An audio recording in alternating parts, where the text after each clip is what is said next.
আসসালামু আলাইকুম। হিন্দু ভাই ও বোনেদেরকে জানাই নমস্কার। অন্যান্য ধর্মের জাতি ভাই ও বোনেদেরকে জানাই আদাব। আমি তান্ত্রিক বড়ুয়া। 1 ঘন্টায় শত্রুকে কল্লা কাটা মরণ বান।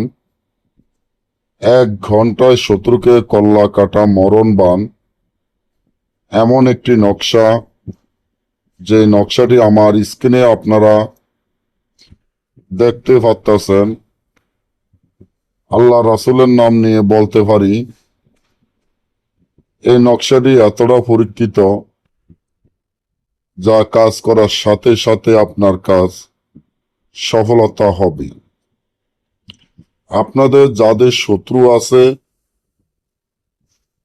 যারা শত্রু জ্বালায় টিকতে না পারেন, শত্রু জ্বালায় এলাকায় না থাকতে পারেন, শত্রু জ্বালায় বাড়িঘরও না টিকতে পারেন, আপনাদের শত্রু যদি একটার পর একটা আপনাদের ক্ষতি করতে থাকে, শত্রুকে 1 ঘন্টায় কল্লা কাটা মরণ বান মারার জন্য, শত্রুকে দুনিয়া থেকে শেষ করে দেওয়ার জন্য একটা কুফরি মগা তাবিজ, একটা আরবি লাইনের তাবিজ, যে যেটা দিয়ে পারেন সে সেটা দিয়ে করবেন। 2টা তাবিজে একই নিয়মে কাজ করা যায়।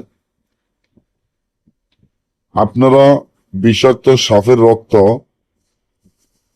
এবং কুকুরের রক্ত,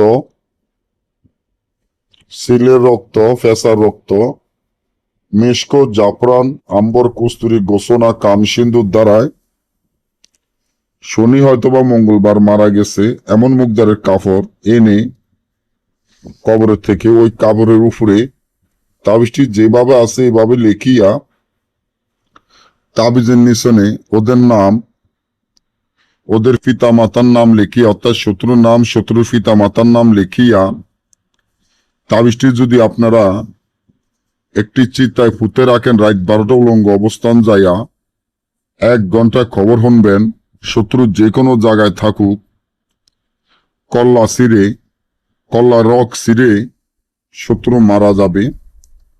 তবে ছোটখাটো বিষয় নিয়ে কাজগুলা করবেন না। কাজগুলা করার আগে